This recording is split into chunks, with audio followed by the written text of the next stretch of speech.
Welcome to this podcast in which we're going to discuss the psychology of health. My name is Stuart Porter. I'm a lecturer in physiotherapy and I've produced this podcast as part of the ICPP module. There are four aims to this session. The first one is to start thinking about what constitutes normal psychology.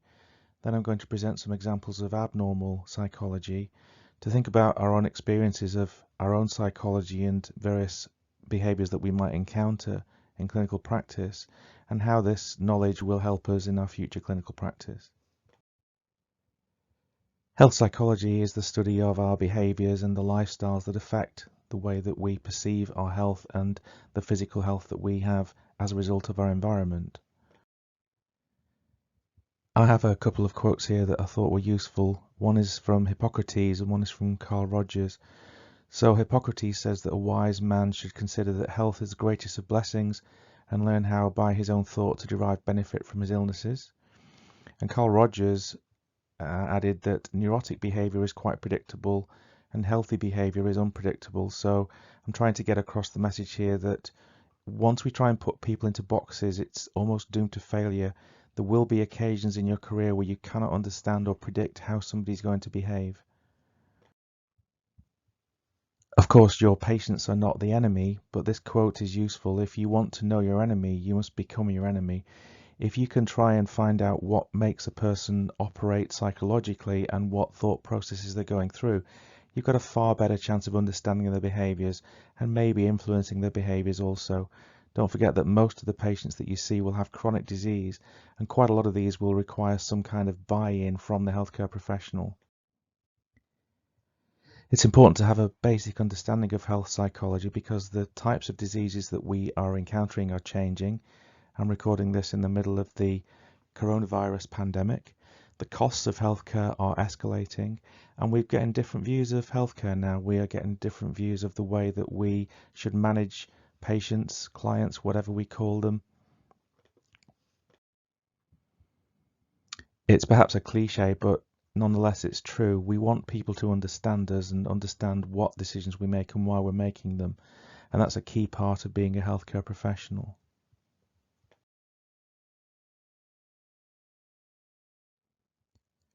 So if we trace the origins of the word health, it comes from the Anglo-Saxon word meaning whole or holy, therefore implying that if you are not healthy, you're either not whole or not holy.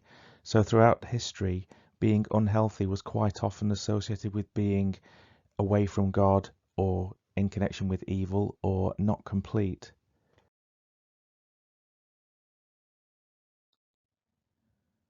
We now have a much better understanding of the things that dictate our health, and it seems to come down to 3 or 4 key factors: genetics, the things that we do, and the place that we live.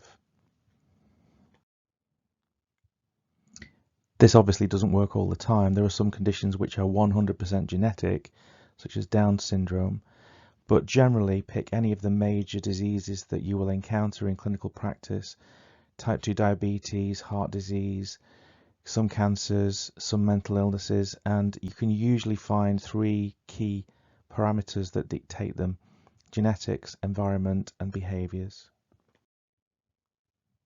Of course, the way that we treat people now is on the whole radically different than it was hundreds of years ago. Hundreds of years ago it was seen to be needed to appease the gods or to drive out evil spirits. We used to use animal dung to treat patients with wounds, and we did things called trepanation. There's a picture here of a skull with a hole drilled in it, and quite a few of these skulls have been discovered, and the treatment for headaches going back hundreds of years was to go to the local tribe doctor who would drill a hole in your skull without any kind of anesthetic to release the evil spirits. And guess what? Your headache disappeared and you never went back for any more treatment. And there are patients who've had this procedure done and skulls have been found where the wounds have healed over quite nicely. Don't forget that we need to understand how to maintain health rather than prevent illness. We need to understand how illnesses and diseases may develop. We need to understand the likely course or prognosis of a disease, and also the response of a patient's family and wider extended family to a disease or illness. The definition of health hasn't really changed since the 1940s. The World Health Organization's definition is that health is not just the absence of disease, it's the need for physical, social, spiritual, and emotional well-being as well. If we take away one of these factors, we're not healthy.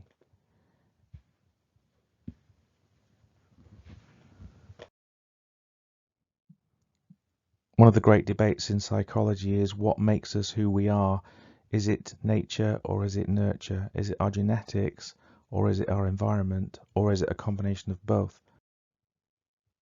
The reality is probably that it's both nature and nurture.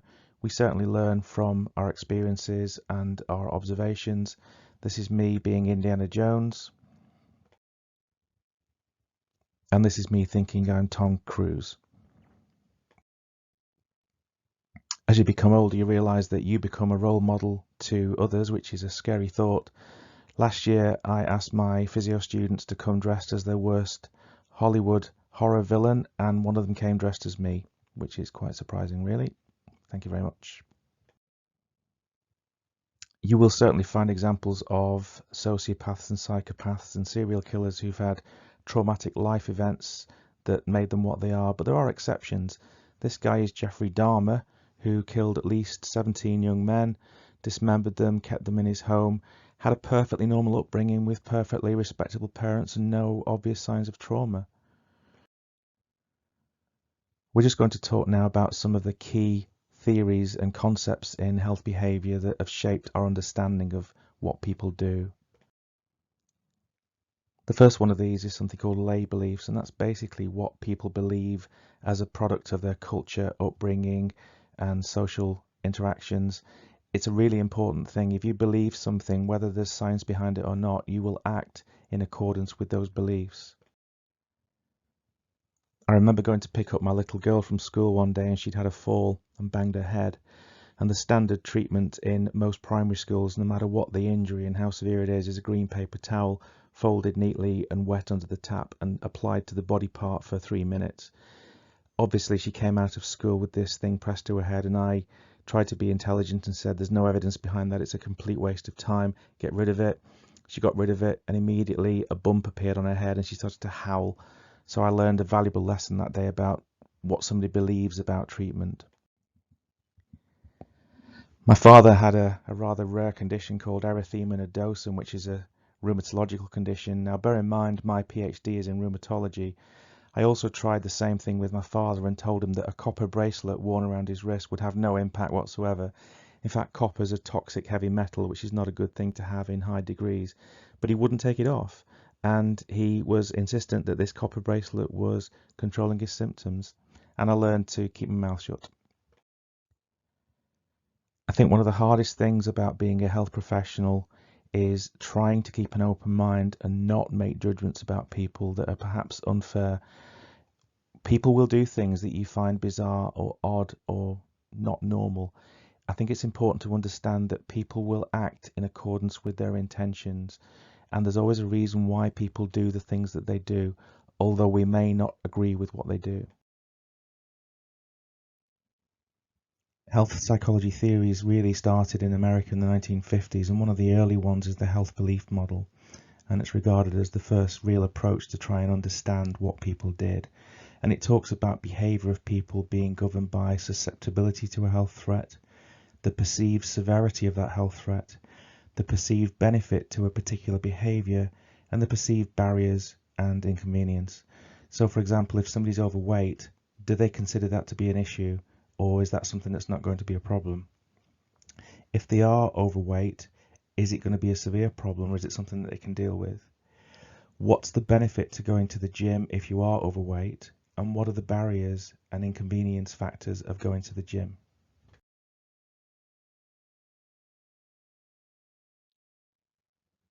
The health belief model sees patients as advanced problem solvers who will make a decisional balance between whether it's worth doing something or not. There was a famous study done in the States years ago that looked at people who were overweight, who didn't exercise, and the researchers paid for the cohort to go to an exclusive gym. Everybody went for 3 weeks and then they stopped going. They re-interviewed the clients and said, why have you stopped going? And the people said, I don't have transport. So the researchers then paid for transport. They went for 3 weeks and then they stopped. And everything that the researchers did, the clients came up with another excuse for why they shouldn't be going to the gym. And people are very good at positioning themselves in a unique situation and saying that they don't conform to what other people will expect of them. The theory of reasoned action assumes that people make rational and systematic use of information that's available to them. The main predictors are attitudes, beliefs and values of the person, and also subjective norms, beliefs about what others think you should do and the motivation to comply with a behaviour. The theory of planned behaviour is similar, but this talks about human action being guided by 3 considerations. It talks about the beliefs about the likely outcomes of doing a behaviour, such as going to the gym or stopping smoking, and how people will evaluate those, what other people believe about that behaviour, and about the presence of factors that may help or impede the performance of the behaviour, and the perceived power of these factors on the individual.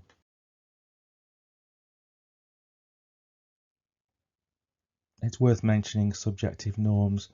This is the pressure that society puts on us, either blatantly or in a more hidden way, to perform a certain behaviour, to smoke or not smoke, to drink or not drink, to exercise or not exercise, to go for a breast scan or not have a breast scan. Agin and Fishbein in 1980 talked about intention, and they concluded that barring any unexpected events, a person will act in accordance with her or his beliefs. So here's a photograph of a typical cigarette packet with a horrific picture of somebody who's terminally ill, and people still buy cigarettes.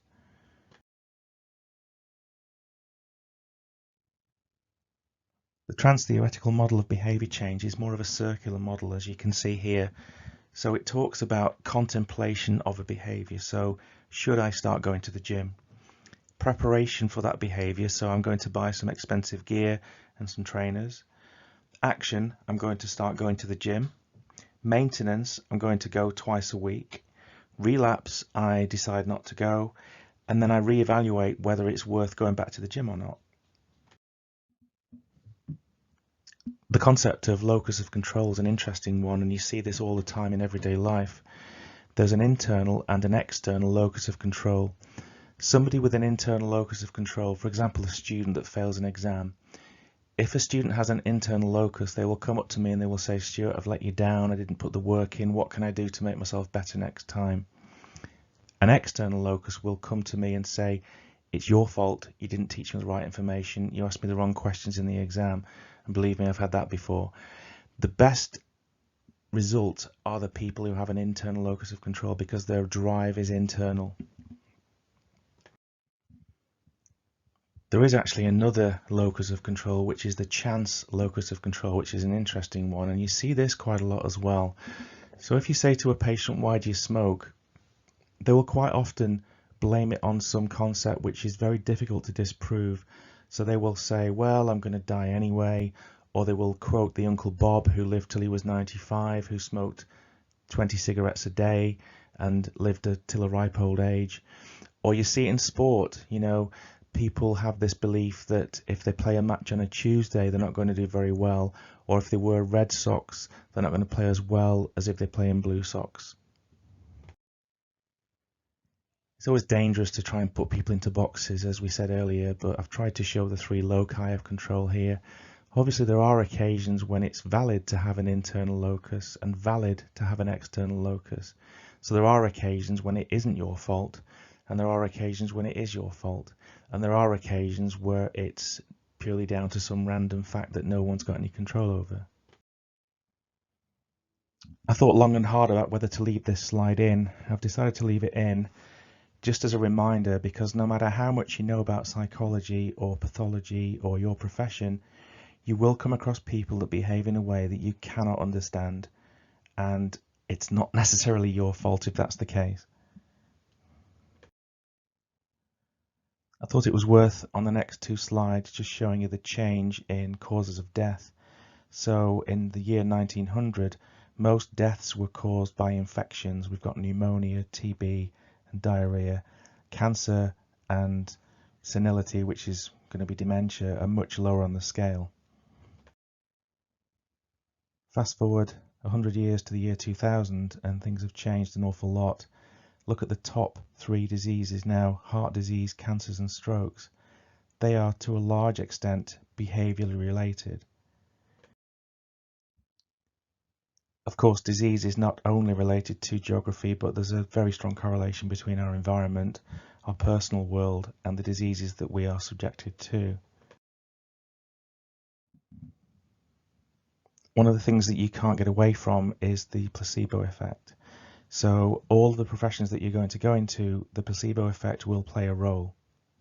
The placebo effect is the belief that something is working, even though there is no physical or physiological ingredient that should make it work. Just to show you how powerful the placebo effect is, there's now a concept called an open label placebo. It's traditionally been thought that to give a placebo, you don't tell the patient that there is no ingredient in the substance. So you don't tell your daughter that there is no active ingredient in the green paper towel. An open label placebo is where you actually say to the patient, this is nothing, I'm going to give you nothing, and it will make you feel better. And there's a lot of research now that this actually makes people feel better, which I must confess I struggle to get my head around to some degree. In your role as a healthcare professional, to a degree, you will be acting as a health psychologist. People will look to you for answers, and it's very difficult sometimes to get the balance between making things very simple and understandable and showing that you know the technical terms as well. So let's just go back to some of the nature nurture stuff. If I said to you guys, would you do a bungee jump? And I took a survey, probably half of you would stick your hands up and say, yep, let's do it. And half of you would go, no, I will never do a bungee jump. And there'll be kind of a 50-50 split. It seems that this is genetically controlled, and a gene's been discovered on chromosome 11, which affects how much dopamine we need to get a buzz. And if you think about this from an evolutionary standpoint, it makes perfect sense. If there are 50 people living in a cave, it wouldn't be a good idea for all 50 of them to go and run and jump off a cliff, because the tribe would die. Similarly, it wouldn't be a good idea for all 50 to stay in the cave and never leave, because then the population of the planet wouldn't increase. So we need both. And there is this gene now which seems to control to a degree how much we need a buzz, and it's to do with how many dopamine receptors we have. So you will find patients will take risks and others won't. And here's the gene on chromosome 11, so it'll be interesting to see whether you think you guys have it or not. One of the things that you learn about in university is normal anatomy and normal physiology, and the same kind of thing applies to psychology. What's normal psychology and what's not normal psychology? There are certainly differences in the way that humans approach stressful situations, deal with pain, deal with trauma, deal with bereavement, deal with disability, deal with the exam stress, for example. You'll start to realize that different people behave in different ways. And the human brain is wired differently in some people than others. So if you get a, quote, normal person and show them pictures that are quite distressing, children crying, puppies being attacked, something that would normally get an emotional response, and you give the patient a radioactively labeled drink of glucose and then take a PET scan, you can see the parts of the brain that light up. If you do the same thing with a sociopath, you get nothing. You get no response whatsoever. I'll leave it to you to decide whether you know any sociopaths or not. Similar kind of phenomenon occurs with OCD. You may encounter clients who've got OCD and behave in a way that you would consider to be abnormal. I just thought coming towards the end it would be interesting to look at some specific examples of abnormal psychology that you may encounter in clinical practice. So perhaps the most common psychological disturbance that you will come across are called yellow flags. There are yellow flags and there are red flags. A red flag is something which is a serious indicator of serious pathology, so something like unexplained weight loss, anesthesia in the saddle, 24-hour unremitting pain, something that suggests serious pathology. A yellow flag is something like illness behavior, So you will come across clients who display this, and they will display some of the following attributes. They will catastrophize. So if you say to them, how bad's the pain? Instead of just saying it's pretty bad, they will use terms like, it's having a red hot poker stuck in my eyeballs. Well, I've never had a red hot poker stuck in my eyeball, so I've got no frame of reference, but they will tend to use terms that are a little bit dramatic. The pain is reported disproportionately to the condition. Don't forget that the physiological point at which people feel pain is the same for all of us. It's how we deal with it that differs. People will be frightened to go back to work. And again, you see that at the moment about the current coronavirus epidemic. People are genuinely scared to go back to work, which is not really an unfounded fear. It is a real fear that people have at the moment. Some people are preoccupied with their health. Some people have a fear of movement. Some people expect other people to help, and serial visits to healthcare practitioners. All of these things are considered to be yellow flags. And I'm pretty sure that at some point in your career, you will see a patient who walks into the department and then only starts to limp once they're in through the door. You may have heard of body dysmorphia. This is where somebody has an abnormal perception of their body image. There is a condition called body identity integrity disorder, which is a rather extreme case of this. And it's usually found in middle-aged men, and they have perfectly healthy limbs, but they don't feel that they will be complete until they have an amputation. One of the more disturbing psychological conditions is Munchausen syndrome. Baron Munchausen was a fictitious German or Austrian army general who told fabulous stories about winning battles, and nobody believed him.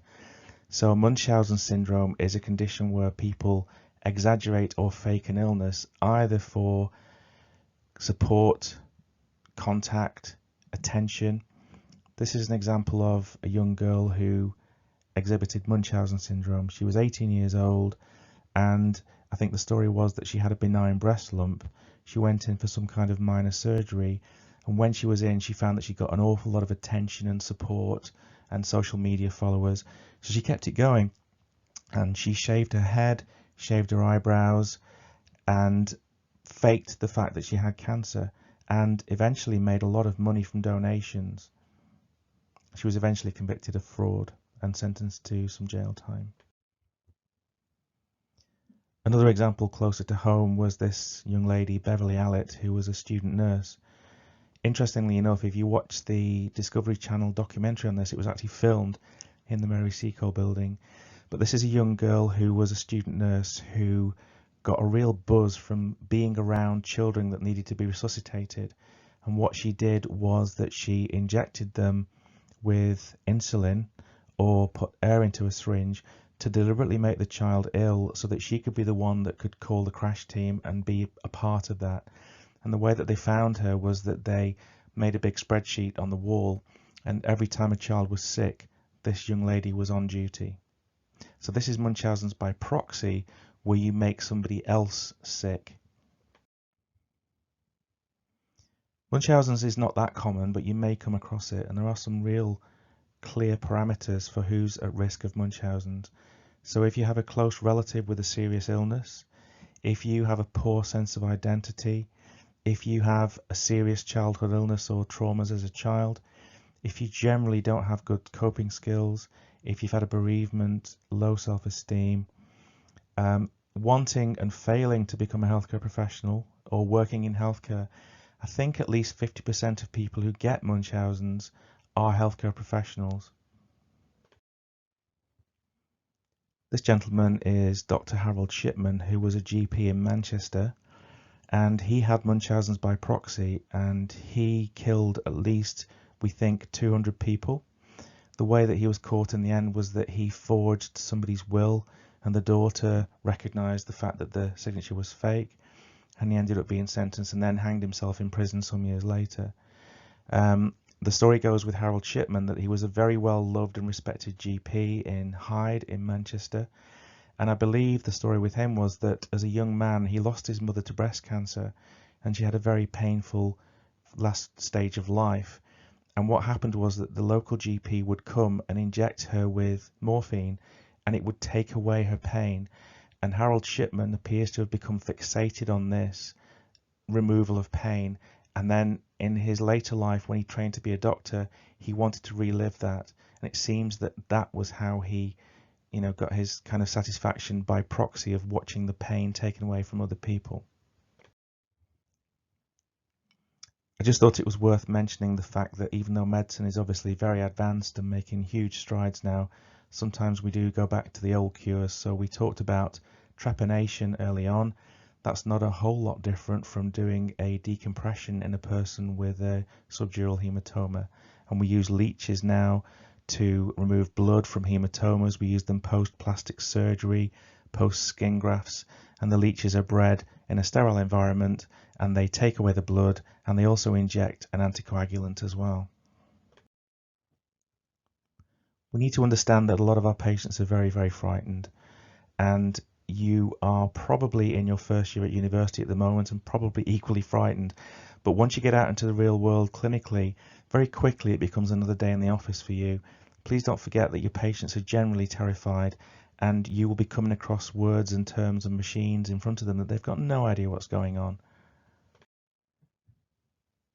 Again, as I say, I'm recording this in the middle of the coronavirus pandemic, so perhaps health psychology now is more important than ever before. There are stories of people deliberately flouting PPE guidelines, people who believe that the virus doesn't exist. You see it on the news all the time. Sometimes the fears that we have are irrational. Most people would fear sharks, but if you look at this graph, we're far more likely to be injured riding a bike than we are being attacked by a shark.